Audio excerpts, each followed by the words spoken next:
জলদি চলো।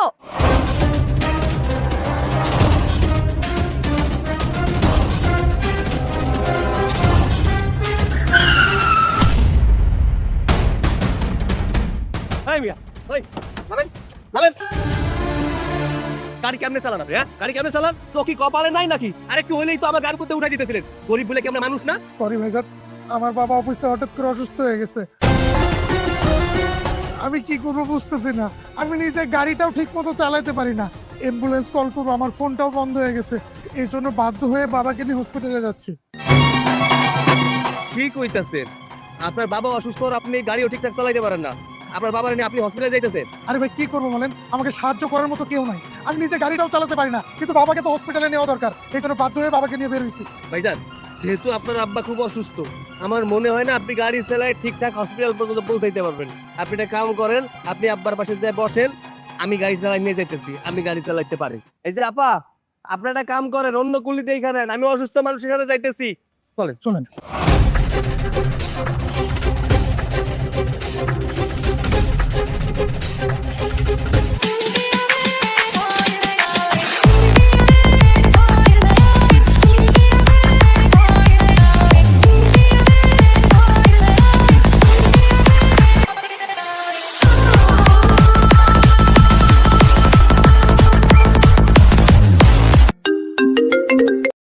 হ্যাঁ ভাইয়া বলো।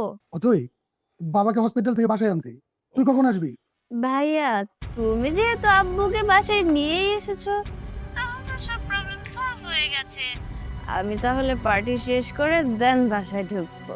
তুই এসব কি বলতেছ? বাবা অসুস্থ, হাসপাতাল থেকে মাত্র বাসায় আসলো, আর তুই এসব পার্টি করবি?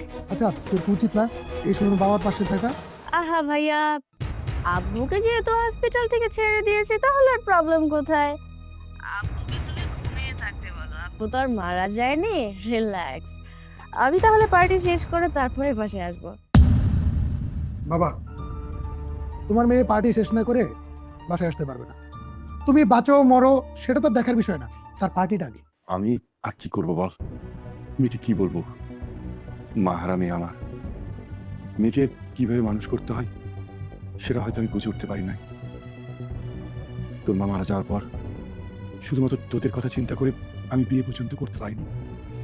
হ্যাঁ, আমি মানতেছি যে আমার আদরে মেয়েটা উশৃঙ্খল হয়ে গেছে, কিন্তু একটা কথা কি জানিস বাবা, তোর মতো ছেলে পাওয়া সৌভাগ্যের ব্যাপার।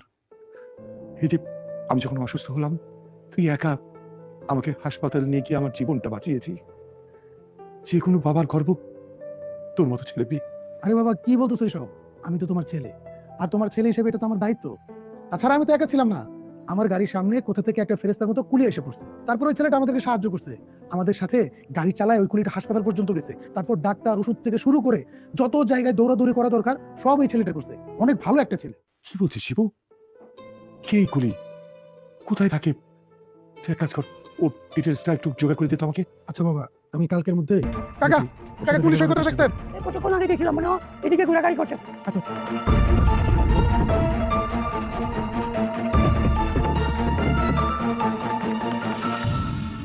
আরে সৈকত, আরে ভাইজান, আপনি হঠাৎ স্টেশনে? হ্যাঁ আসলাম তোমার সাথে দেখা করতে। ও, আপনার আব্বা কেমন আছে? আলহামদুলিল্লাহ, বাবা আগের চেয়ে এখন অনেকটা ভালো আছে। কিন্তু ভাই, তুমি সেদিন যে উপকারটা করছো, তুমি যদি আমাকে সময় মতো সাহায্যটা না করতে, আমি আমার বাবাকে মনে হয় আর বাঁচাতেই পারতাম না। আরে সিসি, আপনি এসব কি কইতাছেন? আমি বাঁচানোর কেনা, বাঁচানোর মালিক তো আল্লাহ। আরে ভাই, সবকিছু আল্লাহর ইচ্ছাতেই হয়, কিন্তু উসিলাটা তুমি ছিলে। আচ্ছা শোনো, যাই হোক, বাবা তোমাকে দেখা করতে বলছে। কেন ভাইজান, আমি কোনো ভুল করে ফেলাইছি, বেয়াদবি করে ফেলাইছি? না না, বেয়াদবি করবে কেন? যে মানুষটার তুমি এত বড় উপকার করলে, যার জীবন বাঁচালে, তার কি ইচ্ছা হয় না কোন মানুষটা তার জীবন বাঁচালো তোমাকে বাবা দেখতে চাইছে? আর কোনো কথা হবে না, তুমি এখন চলো আমার সাথে বাসায় যাবে। আসো। চলেন।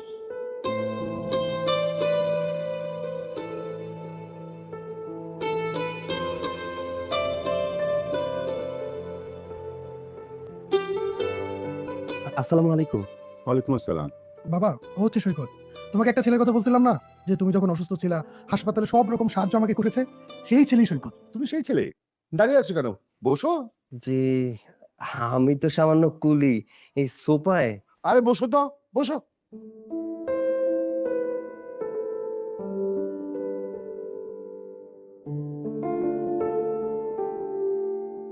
স্যার একটা কথা বলবো, এভাবে আমাকে বাড়িতে ডাকলেন যে? আশ্চর্য, এটা তুমি কেমন কথা বললে? তুমি আমার জীবন বাঁচিয়েছো, আর তোমার সঙ্গে আমি দেখা করব না? আচ্ছা, শিবু বলল তুমি নাকি কুলির কাজ করো। কুলির কাজ তো বেশ কষ্টকর। এক কাজ করি, তোকে একটা ভালো জব দিয়ে দিই, তুই জব করো। লেখাপড়া কত দূর করেছো? স্যার আমি বিয়ে পাশ করেছি। বলো কি সৈকত, তুমি বিয়ে পাশ করে একটা ছেলে, তুমি কুলির কাজ করো কেন? একটা চাকরি করতে পারো না? কিভাবে চাকরি করবো স্যার? আসলে আমরা তো গরিব মানুষ, যতই শিক্ষিত হই না কেন চাকরি পাওয়া এত সহজ নয়। অনেক জায়গায় ইন্টারভিউ দিয়েছি, ওই যে মামা খালু থাকলে চাকরি খুব সহজে হয়ে যায়, কিন্তু টাকা ছাড়া চাকরি আজকাল খুব কমই হয়। আমার কাছে টাকাও নেই ঘুষ দেওয়ার মতো, এর জন্য চাকরিটাও হয়নি। তারপরেও বিভিন্ন জায়গায় ইন্টারভিউ দিয়ে যাচ্ছি, যদি চাকরি হয়ে যায় কোথাও। তাহলে তো বেশ ভালোই হলো। শোনো, আমার অফিসে একটা এক্সিকিউটিভ পোস্ট খালি আছে। তোমার মতো সৎ যোগ্য একটা ছেলে আমি খুঁজতেছিলাম। আল্লাহ তোমাকে একদম ঠিক টাইমে পাঠিয়ে দিয়েছে। শিবু, তুই এক কাজ কর, ওর সার্টিফিকেটগুলো চেক করে ওকে নিয়োগ দিয়ে দে। স্যার আমার ইন্টারভিউ নেবেন না? শোনো সৈকত, মনে সত্যি ইন্টারভিউতে তুমি পাস করেছো, আমার মনে হয় না আর কোনো ইন্টারভিউ তোমার নেওয়া দরকার। তাছাড়া অফিসটা আমার কোম্পানি, আমি যাকে ইচ্ছে তাকে নিব, তাকে মানুষজনের তো বলার কিছু নেই। শিবু, কালকে তুই ওকে অ্যাপয়েন্টমেন্ট লেটার দিয়ে দে। আচ্ছা ঠিক আছে বাবা। স্যার তাহলে আমি এখন আসি, আমার বাসায় গিয়ে সার্টিফিকেটগুলো খুঁজে বের করতে হবে। আচ্ছা ঠিক আছে, যাও, কালকে সময় মতো চলে এসো। আচ্ছা ঠিক আছে, যাই। ঠিক আছে। আসসালামু আলাইকুম। ওয়ালাইকুম আসসালাম।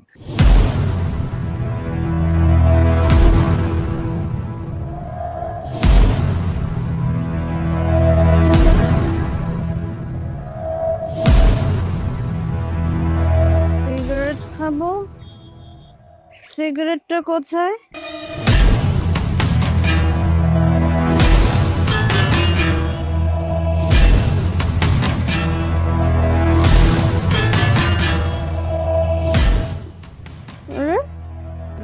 লাইটার, লাইটার কোথায়?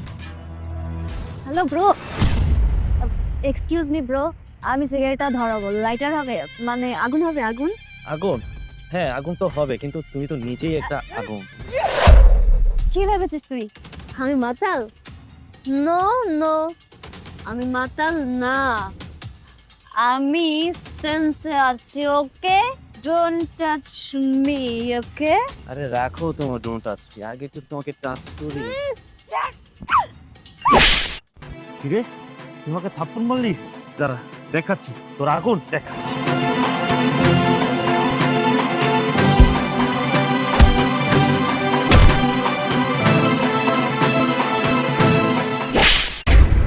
কোথায় গেছিলি? ভাইয়া আমি তো মার্গারিটা লাউঞ্জে গিয়েছিলাম। কি তুই বাইরে গেছিলি মদ খেতে? আরে মদ খেয়ে রাস্তার মধ্যে মাতলামি করতেছস? আজকে যদি এই সময় আমি নাচতাম তো কি হতো? তোকে বাবা লাই দিয়ে দিয়ে একদম মাথায় উঠাইছে, আমিও তোর বেশি লাই দিয়ে ফেলাইছি। চল বাসে চল, আজ থেকে তোর বাড়ি বাইরে যাওয়া বন্ধ। হাই চারু ভাইয়া আমি সিগারেট ধরাবো আগুন দিয়ে। চল। একটু আগুন তুমি হবে চাইলে ভাইয়া, দাও আমাদের না। অফিসে কাল সকাল থেকে জয়েন করতে পারবে। ভাই আপনার কাছে কি বলে ধন্যবাদ দিব আমি বুঝতে পারছি না। ধন্যবাদ আমাকে তোমার কাজ আর সততা দিয়ে দিবা, এর বেশি আমি তোমার কাছ থেকে কিছুই চাই না। ঠিক আছে, আজকে তাহলে যাও, কাল সকাল সকাল চলে এসো। আচ্ছা ঠিক আছে, আসসালামু আলাইকুম। ওয়ালাইকুম আসসালাম।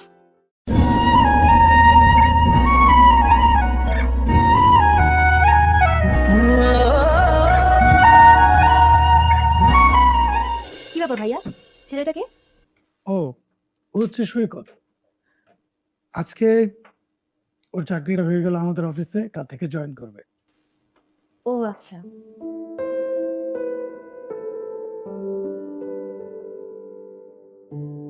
কি ব্যাপার মামা, এখনো ঘুমাও নাই?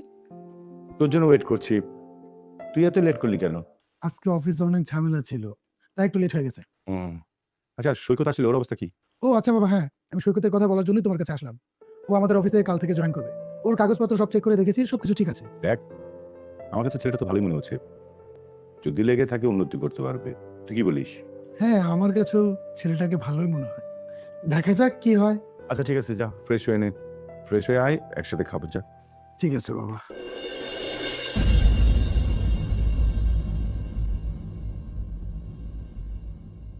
আসসালামু আলাইকুম স্যার। স্যার আমাকে ডেকেছেন? ওয়ালাইকুম আসসালাম। সাইদ সাহেব, আমি আপনাকে ডেকেছি। আমি আপনাকে যে প্রজেক্টটা ইমেল করতে বলেছিলাম আপনি করেছেন, কিন্তু গত বছরের আরো কিছু প্রজেক্ট আছে যে প্রজেক্টটা আপনি আমাকে সেন্ড করেন নাই। তবে আমি আপনাকে বলবো আগামী 2 দিনের মধ্যে সমস্ত প্রজেক্ট আমাকে সেন্ড করবেন, আর তা না হলে আপনার উপর কিন্তু আমি অ্যাকশন নিতে বাধ্য হব। আচ্ছা স্যার, ঠিক আছে। স্যার যে কেন এদেরকে অফিসে রাখে আমি বুঝি না। এরা তো এখানে কাজ করতে আসে না, টাকা মারার জন্য আসে। স্যার আমি কোনো অন্যায় করেছি যে আমাকে এত দ্রুত বাসায় আসতে বলা হলো? অবশ্যই তুমি অন্যায় করেছো। আমার কোম্পানি কিছু অসাধু কর্মচারী দিনের পর দিন প্রতি বছর লক্ষ লক্ষ টাকা হাতিয়ে নিচ্ছে, তুমি তাদের সেই অনৈতিক কাজ বন্ধ করতে সক্ষম হয়েছো। এটা তুমি অন্যায় করেছো না? আরে সৈকত, ভয় পেয়েছো? বাবা তোমার সাথে একটু দুষ্টামি করলো। তুমি ওই যে করিম ট্রেডার্সের ফাইলটা নিয়ে একটু নাড়াচাড়া করছিল না, তোমার জন্যই আমরা ধরতে পেরেছি আমাদের কোম্পানির কিছু অসাধু কর্মচারী ওই করিম ট্রেডার্সের সাথে হাত মিলিয়ে আমাদের কোম্পানির মাল স্টক করেছিল। এতে আমাদের কোম্পানিটা অনেক লসে পড়ে যেত। তোমার জন্য এই জিনিসটা আমরা ধরতে পেরেছি। এখন বাবা ভেবেছে তোমাকে প্রমোশন দেবে, তাই সুখবরটা দেওয়ার আগে বাবা তোমাকে একটু ভয় দেখালো। শিব, দিলি তো সারফেসটা নষ্ট করি। শোনো সৈকত, আজ থেকে তুমি আমার কোম্পানির ম্যানেজিং ডিরেক্টর। তোর মতো এরকম সৎ যোগ্য ছেলে হাতে আমার কোম্পানির দায়িত্ব তুলে দিতে পেরে আমার খুব শান্তি লাগছে। আজকে তোমার ছুটি, যাও তুমি গিয়ে পার্টি করো, এনজয় করো, কিন্তু কালকে থেকে তুমি তোমার অফিসে মানে নতুন অফিসে বসে কাজ করবে। স্যার আমি পার্টি আর এনজয় করতে পারি না। যবে থেকে আপনার এখানে চাকরি নিয়েছি তবে থেকে আপনারা আমার আপন হয়ে গেছেন। আমি যতই কাজ করি না কেন মনে হয় কি আমার আপন মানুষদের জন্য কাজ করছি। তাই স্যার বলি কি, আমাকে যদি এনজয় করতে বলেন তাহলে আজকে আমাকে ছুটি দিয়েন না। এত বড় একটা পোস্ট, ম্যানেজিং ডিরেক্টর, এটার জন্য নিজেকে প্রস্তুত করতে হবে, গুছিয়ে নিতে হবে। তার চেয়ে বরং আমি অফিসে যাই, অফিসে গিয়ে ফাইল চেক করতে হবে। সৈকত, তুমি আসলে একটা আজব মানুষ। আমি জানি তোমার সাথে তর্ক করে কোনো লাভ নেই। আচ্ছা, তুমি যখন অফিস যেতে চাচ্ছ যাও, আবার কোনো আপত্তি নেই। ঠিক আছে স্যার, আসসালামু আলাইকুম। ওয়ালাইকুম আসসালাম।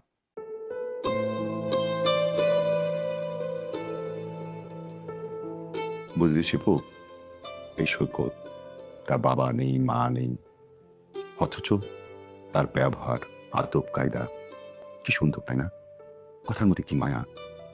অথচ আমাদের অতই শুধুমাত্র একটা মায়ের অভাবে ওকে ঠিকমতো আমি আদব কায়দা শেখাতে পারলাম না। বাবা, আমি অনেক দিন থেকেই একটা কথা তোমাকে বলতে চাচ্ছি, কিন্তু কথাটা তুমি কিভাবে নিবে সেটা ভেবে আর বলিনি। টানতে টানতে কেন করছিস বল। বাবা, আমি বলতে চাচ্ছি সৈকত ছেলেটা কিন্তু খারাপ না। ওর সাথে যদি আমরা আমাদের অথয়ের বিয়ে দেই, ব্যাপারটা কেমন হয় বলো তো? তুই তো একদম ঠিক কথা বলেছিস, আমার মনের কথা বলছিস। আমিও মনে মনে এই কথাটাই ভাবছিলাম। সৈকত কত একটা ভালো ছেলে, অথয়ের জন্য তো এরকম একটা পাত্রই দরকার। সৈকত যেমন ভদ্র, নম্র, স্বীকৃত, দেখতো মাশাআল্লাহ ভালো, অথয়ের সঙ্গে খুব ভালো মানাবে, তাই না? হ্যাঁ বাবা। অথয়, এদিকে আয় তো মা। আব্বু আমি এখন অনেক টায়ার্ড, আমি কোনো কথা বলতে পারবো না। এই তোকে বাবা আসতে বলছো না? এদিকে আয়, বসো। বলো আব্বু, যা বলো তাড়াতাড়ি বলো, আমার আবার রেডি হয়ে পার্টিতে যেতে হবে। তুই মেয়ে মানুষ, তোর জীবন এভাবে চলতে পারে না।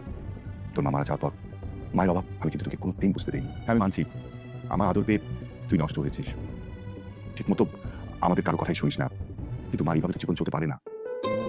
মা, আমি তোর জন্য একটা পাত্র রেডি করেছি, যেটা আমাদের কোম্পানিতে চাকরি করে, তুইও চিনিস, সৈকত। ও আজকে থেকে আমাদের কোম্পানি ম্যানেজিং ডিরেক্টর হিসেবে কাজ করবে। মা, তুই অমত করিস না, ওর সাথেই আমি তো বিয়ে দেবো। আব্বু তুমি সব কি বলছো? তোমার মাথা ঠিক আছে? পাগল হয়ে গেছো তুমি? ও আগে একটা কুলি ছিল, এটা তুমি ভুলে যেও না। আমি একটা কুলিকে বিয়ে করবো? ইম্পসিবল। সমাজে ওর কোনো স্ট্যান্ডার্ড নেই, কোনো স্ট্যাটাস নেই, এটা তুমি ভুলে যেও না। অথই আমি মানছি সে কুলি কাজ করতো, কিন্তু শিক্ষিত ছেলে, ওকে আমি ম্যানেজিং ডিরেক্টর হিসেবে আমি নিয়োগ দিয়েছি। ও তো আর কুলি কাজ করবে না। ওর সাথে সংসার হলে তুই সুখেই থাকবি মা। আব্বু তুমি খুব ভালো করেই জানো এসব ছোট লোকের জাতদের আমার একদম পছন্দ হয় না। ছোট লোকরা ছোট লোকই থাকে। শোনো আব্বু, 2-1 টাকা ইনকাম করলেই না ছোট লোক বড় লোক হয়ে যায় না। ছোট লোকের জাত ছোট লোকই থাকে। আর তাছাড়া আমি একটা রাস্তা কুলিকে কখনোই বিয়ে করতে পারবো না। হ্যাঁ চুপ, একটা কথা বলবি না। বাবা তোকে আদর করে ভালোবাসে, এই জন্য তোকে কিছু বলে না। তোর এই সমস্ত জিনিস বাবা সহ্য করে, এই জন্য তুই বাবার মাথায় উঠে পড়ছিস, তাই না? শোন, আমি আর কোনো কথা শুনতে চাই না। বাবা সৈকতের সাথে তোর বিয়ের সিদ্ধান্ত নিয়েছে, সৈকতের সাথেই তোর বিয়ে হবে, আর সেটা আগামী সপ্তাহের মধ্যে। আর আজকে থেকে তোর ওই উল্টা পাল্টা পার্টিতে যাওয়া বন্ধ। যা, তুই তোর রুমে যা।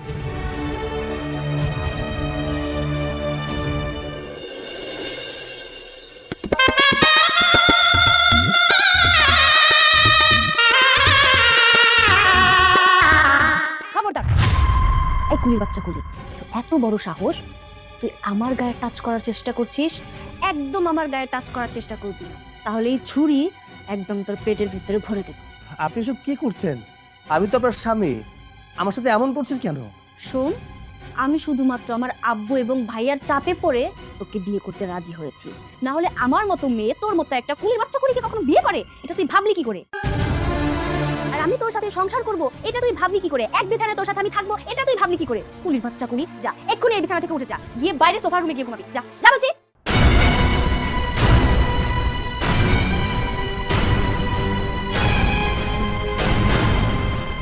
আমার সাথে সংসার করবি? হ্যাঁ, আমিও তোকে বোঝাবো আমার সাথে সংসার করার মজা কি জিনিস। তুই আমাকে কতক্ষণ সহ্য করতে পারবি সেটাও তো আমার দেখার পালা।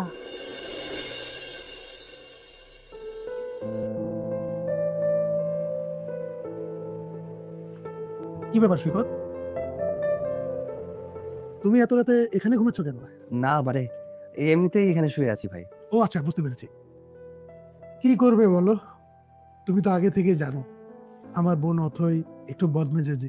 ভাইয়া, আপনারা তো ওর বিষয়ে আমাকে আগে থেকেই অবগত করেছেন, আপনারা কোনো চিন্তা করবেন না, আমি ওকে ভালো পথে আনার চেষ্টা করব। আপনারা যা আমার জন্য করেছেন এই ঋণই কোনোদিন শোধ করতে পারবো কিনা জানি না, আপনাদের জন্য এতটুকু করা তো আমার দায়িত্ব। বুঝেছো বেবি, এই ছোট লোক কুলির বাচ্চার সাথে আমার আব্বু আমাকে বিয়ে দিয়েছে। আমি না এটাই বুঝতে পারছি না যে এই ছোট লোক কুলির বাচ্চাটা আমার আব্বুর ব্রেন ওয়াশ কিভাবে করেছে।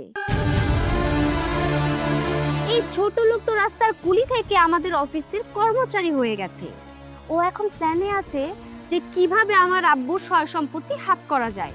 তুমি জানো এই জন্য না এইসব ছোট লোক কুলি গরিবের বাচ্চাদের আমি একদম সহ্য করতে পারি না। তাদের টাকা পয়সা দেখলে লোক সামলাতে না অনেক কষ্ট হয়ে যায়। হ্যাঁ ঠিকই বলেছো, টাকা পয়সার লোভ অনেক বড় লোভ, আর টাকা পয়সা দেখলে তো সব মানুষের মাথা হুশ ঠিক থাকে না। এই গরিবের জাতটাই না এরকম। আর তুমিও না আসলে এই ভালো মোমেন্টে এসে এই ছোট লোকের বাচ্চার সাথে দেখা করে মুডটাই নষ্ট করে দিলে। বাস, অনেক বলেছেন, আপনাকে আর কিছু বলতে হবে না।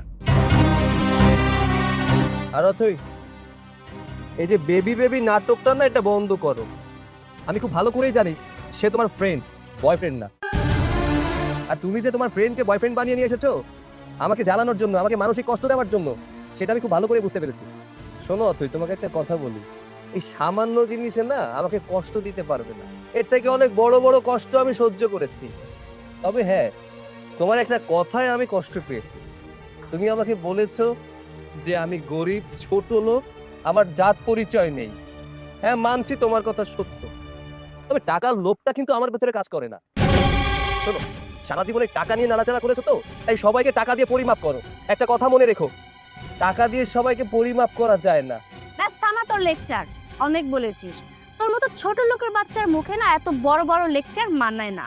টাকার লোভেই হোক আর যে লোভেই হোক, তোর মতো আনস্মার্ট আনসোশ্যাল খ্যাত ছেলেকে বিয়ে করে আমার জীবনটা একদম শেষ হয়ে গেছে, সেটা শুধুমাত্র আমিই জানি।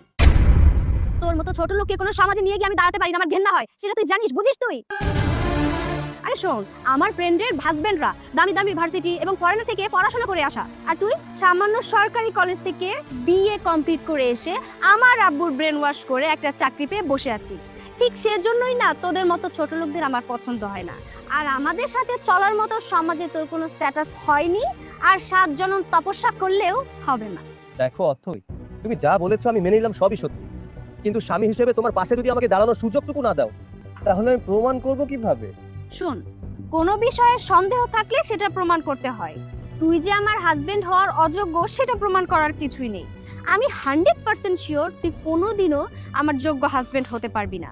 তাই বাইরে থেকে তোকে আমি ওয়ার্নিং দিয়ে যাচ্ছি, যত তাড়াতাড়ি সম্ভব আমার বাসা ছেড়ে তুই চলে যাবি। আমার সাথে সংসার করার স্বপ্ন দেখাটা তুই বাদ দিয়ে দে। আমার আব্বু আর ভাইয়াকে বলে তো কোনো লাভ নেই, তাই তোকেই বলে গেলাম, যত দ্রুত পারিস আমার বাসা ছেড়ে চলে যাবি। চলো। এবার বলো তো কি করবো? তোকে এত বড় সাহস কে দিয়েছে? তোকে অনুমতি কে দিয়েছে আমার সোফায় বসার? ছোট লোক কুলির বাচ্চা। আজব ব্যাপার তো, তুমি আমার সাথে এমন ব্যবহার কেন করছো? আমি তো এইবারে জামাই, তাই না? তাহলে আমি সোফায় বসলে সমস্যা কোথায়?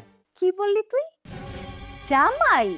তুই আমার হাজবেন্ড, এটা তুই মানলেও আমি কখনোই মানবো না। তুই কি করে ভাবলি বলতো যে তোর মতো একটা ছোট্ট লোক কুলির বাচ্চাকে আমি আমার হাজবেন্ড বলে মানবো?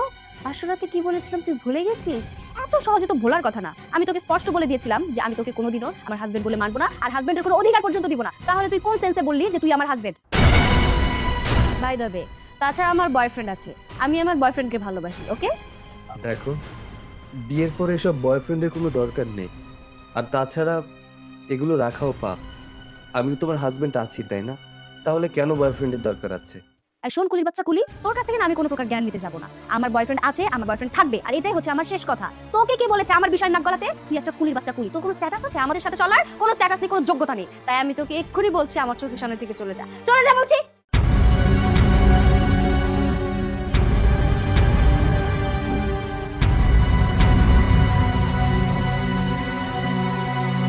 ছোট লোক কুলির বাচ্চা, তোকে কিভাবে সাহায্য করতে হয় আমি কেন সেটা বুঝাচ্ছি, তুই বুঝতে পারছিস না? তোর মতো কুলির বাচ্চার সাথে এক টেবিলে বসে খাওয়ার কোনো ইচ্ছাই আমার নেই। আচ্ছা, আমি তোকে এত অপমান করি, তারপরেও তুই বুঝতে পারিস না যে তোর মতো কুলির সাথে সংসার করার কোনো বিন্দু মাত্র ইচ্ছা আমার নেই? আমি জানি তুমি আমার সাথে সংসার করতে চাও না। আমি এটাও জানি যে তুমি আমাকে কখনো স্বামী হিসেবে মেনেও নেবে না। আর আমি তোমার সাথে কখনো স্বামীর অধিকার দেখাতে যাইনি। কিন্তু তাই বলে কি একসাথে খাওয়াটাও যাবে না? এটা একটু বেশি বাড়াবাড়ি হয়ে যাচ্ছে না? তোর মতো ছোট লোক ফকিরের বাচ্চার সাথে আমি এক টেবিলে বসে খাবো না, এতে বাড়াবাড়ি করার কি আছে? আর তোর মতো ছোট লোকের বাচ্চার স্থান না ওই ফুটপাতেই। আমার সাথে এক টেবিলে বসে খাওয়ার মতো তোর কোনো যোগ্যতাই নেই।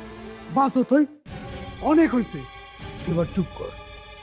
সৈকত ভালো ছেলে বলে ওকে তুই দিনের পর দিন এইভাবে কথা শুনে যাচ্ছিস। আর তুই কি ভাবিস? হ্যাঁ, আমরা সবাই তোকে আদর করি বলে তুই আমাদের সবার মাথার উপর উঠে থাকবি, এটা কখনো ভাবিস না। আর সৈকতের মতো ছেলে আছে বলে আজকে তোকে আমরা বিয়ে দিতে পারছি, না হলে তোর মতো মেয়েকে এই দুনিয়ার কোনো ছেলে বিয়ে করতো না। নিজেকে নিয়ে এতটা অহংকার করিস না। তুই আমার ছোট বোন বলে তোর মুখের উপরে আমি কোনো কথা বলতে পারি না, কিন্তু আজকে আর চুপ থাকবো না। আজকে আমি বলবো, আজকে আমি সব বলবো। এই তুই যে সারা রাত পার্টি করিস, নেশা করিস, পাগলামি করিস, এইসব পাগলামি পৃথিবীর কোন ছেলে আছে এসব মেনে নিত? কেউ মেনে নিত না। সৈকত তোর এইসব পাগলামি মেনে নিছে, সহ্য করতেছে, তার উপরে তুই সৈকতের উপরে অহংকার দেখাস। হ্যাঁ দেখাচ্ছি, তার কারণ অহংকার দেখানো সেই যোগ্যতাটা আমার আছে। তার কারণ আমি শিল্পপতি রকি খানের একমাত্র মেয়ে। আমার বিয়ে হওয়ার কথা ছিল কোনো এক রাজপুত্রের সাথে, সেখানে আমার বিয়ে হয়েছে এরকম একটা কুলির বাচ্চার সাথে। আর এই কুলির বাচ্চার সাথে বিয়ে তোমরা মিলে আমাকে দিয়েছো। ওর কোনো যোগ্যতাই নেই আমার হাজবেন্ড হওয়ার। এরকম একটা থার্ড ক্লাস খ্যাত ছেলের সাথে আমাকে বিয়ে দিয়েছো তোমরা জোর করে। আমি ওকে অন্তত আমার হাজবেন্ড বলে মানি। তাই তোমরা যদি আমার সাথে জোরাজোরি করো না, আমি এমন কিছু করতে বাধ্য হবো যেটা তোমরা কল্পনা করতে পারো। তাই তোমাকে আমি ভালো ভালো বলছি, তোমরা আমাকে জোর করার চেষ্টা করবে না। আমার জীবন আমি আমার মতো করে লিড করবো, সেখানে আমি আর কারো কোনো কথা শুনতে রাখবো না। অথই, আরে অথই, অথই, অথই, অথই, আচ্ছা চলো রে, ডাক্তার কাছে নিয়ে যাই। চলে চলে। চলো। কিডনি ফেলিয়ার হয়ে গেছে, খুব দ্রুত কিডনি ট্রান্সপ্লান্ট করতে হবে, না হলে তাকে বাঁচানো যাবে না। ডক্টর সাহেব, আমার মেয়েটা মাহারা, একমাত্র মেয়ে। ওর মা মারা যাওয়ার পর ওকে আমি কোলে পিঠে করে মানুষ করেছি। অভাব কি জিনিস কোনোদিন বুঝতেও দেয়নি। যখন যা চেয়েছে আমি তাই দিয়েছি। অতি আদর দিয়ে দিয়ে উশৃঙ্খলায় লিড করছিল।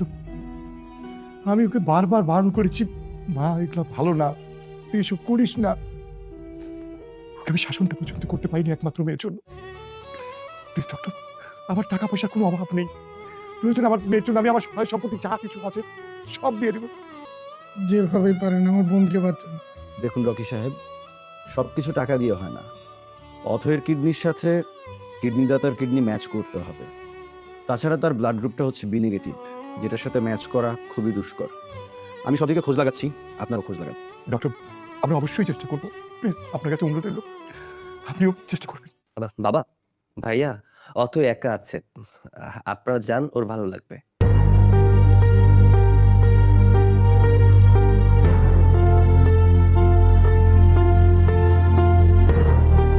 ডক্টর সাহেব, আপনার সাথে আমার কিছু কথা আছে। ঠিক আছে বোন, তুই থাক। 4-5 দিন যাবত সৈকতকে খুঁজে পাওয়া যাচ্ছে না, আমি যাই ওকে খুঁজে বের করি। দাঁড়াও ভাইয়া, কোথায় যাচ্ছো? ওই ছোট লোকের বাচ্চাকে খুঁজতে কোনো লাভ নেই। ওই ছোট লোকের বাচ্চাকে খুঁজে তুমি কি করবে বলো তো? ওই ছোট লোকের বাচ্চা তো আমাদের বাড়িতে ঢুকেছিল একটা প্ল্যানিং করে, কারণ ও জানতো যে আমি কোটিপতির মেয়ে। আমাকে বিয়ে করলে ও অনেক কিছু হাতিয়ে নিতে পারবে। আমার কি মনে হয় জানো, আমার এখন মনে হচ্ছে আমাদের বাড়ি থেকে টাকা পয়সা গয়নাগাটি যা আছে চুরি করে নিয়ে ভেগে গেছে। না হলে আমি ওকে এত অপমান করলাম, তখন কিন্তু গেল না। যেই মাত্র আমি অসুস্থ হয়েছি ঠিক অমনি এই বাড়ি থেকে চলে গেল। তাহলে তুমিই বোঝো ওই ছোট লোক কুলির বাচ্চা কি প্ল্যান করে আমাদের বাড়িতে ঢুকেছিল। চুপ করো থাই, আর একটাও ফালতু কথা বলবি না। তুই তাকে কি বলতেছিস তুই জানো? এই ছেলেটা তোর জন্য কি করছে? আজকে এই ছেলেটার জন্যই তুই দুনিয়াতে বেঁচে আছিস। কি সব ফালতু কথা তুমি বলছো ভাইয়া? আমি কোনো ফালতু কথা বলতেছি না। তোর 2টা কিডনি নষ্ট হয়ে যাওয়ার পরে তোর কিডনি খুঁজে পাওয়া যাচ্ছিল না। তারপরে এই ছেলেটা, যে ছেলেটা তোকে কিডনি দিয়ে তোর জীবন বাঁচাইছে, ওই ছেলেটার নাম কি জানো? ওই ছেলেটা আর কেউ না, ওই ছেলেটা সৈকত। আর এই ছেলেটাকে তুই কতই না অপমান অপদস্থ করলি। তুই যে ছেলেটাকে বারবার ছোট লোক বলে অপমান করতেছিলি না, তোর বিপদের সময় আর কাউরের পাশে পাই নাই, এই ছেলেটাই তোর পাশে দাঁড়াইছে। তুই না বলতি তোর অনেক বড় লোক বন্ধু বান্ধব আছে, ওই তুই যখন বিপদে পড়লি তোর অনেকগুলো বন্ধু বান্ধব, মানে যারা আমার পরিচিত সবাইকে কল করছিল, কেউ তোর পাশে দাঁড়ায় নাই, কেউ তোকে সাহায্য করে নাই। আর ঠিক সেই সময় এই ছেলেটা, যে ছেলেটাকে তুই বারবার ছোট লোক বলে অপমান করছিস, এই ছোট লোক ছেলেটাই তোর বিপদে পাশে দাঁড়াইছে, তোর জীবন বাঁচাইছে।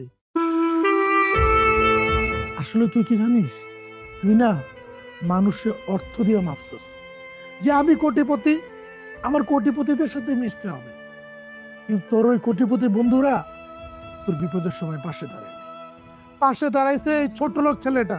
এইসব তোকে বলে আর লাভ নাই, আমি যাই। ভাইয়া দাঁড়াও, তোমার সাথে করে আমাকেও নিয়ে যাও, আমি সৈকতের কাছে যাব। তুমি কি জানো সৈকত কোথায়? না, এখন কোথায় আছে জানি না, তবে রেল স্টেশনে থাকতে পারে। ঠিক আছে, তাহলে আমাকে নিয়ে চলো। ঠিক আছে। সৈকত, সৈকত দাঁড়াও। জি ম্যাডাম, বলেন। কি ব্যাপার সৈকত, তুমি আমাকে ম্যাডাম বলে কেন ডাকছো? আমি তোমার ম্যাডাম না। আর তুমি এখানে কি করছো বলো তো? বাসা চলো, চলো বলছি। না ম্যাডাম, আপনার মতো কোটিপতি মানুষের বাসায় যাওয়ার যোগ্যতা আমার মতো গরিব মানুষের নাই। আপনার জীবনের অনেক কষ্টের কারণ আমি হয়েছি। আমার মতো গরিব মানুষের বিয়ে কইরা সমাজে আপনার মাথা হেট হয়ে গেছে। একটা কথা কি জানেন ম্যাডাম, আমার মতো ছোট লোকের কোনো যোগ্যতাই নেই আপনার মতো বড় লোক মানুষের সাথে সংসার করার।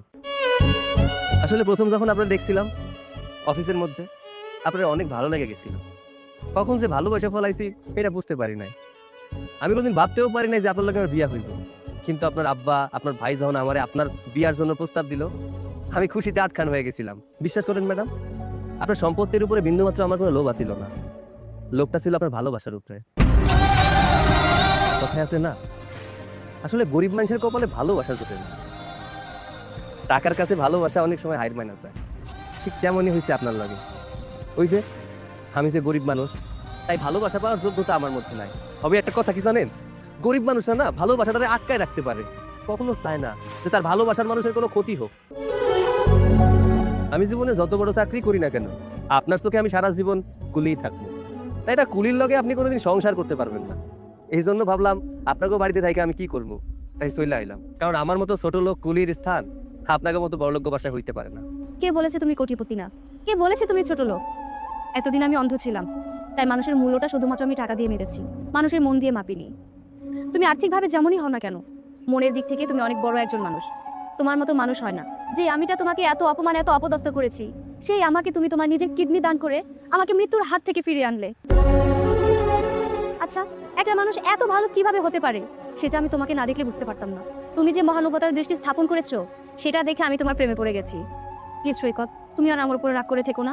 তুমি প্লিজ আমাকে ক্ষমা করে দাও। হয়েছে সৈকত, আমার এই বোনটা ছোটবেলা থেকে অনেক ভুল করছে, কিন্তু কখনো তার নিজের ভুল স্বীকার করেনি আর বুঝতেও পারেনি। যেহেতু ও ভুলটা বুঝতে পারছে, তুমি ওকে ক্ষমা করে দাও। আচ্ছা শোনো, চলো আমাদের সাথে বাসায় চলো, বাবা তোমার জন্য অপেক্ষা করছে। আচ্ছা ঠিক আছে, চলেন এই মালটা সামনে নামাই দিয়ে চলে যাবো। ঠিক আছে, চল। চল।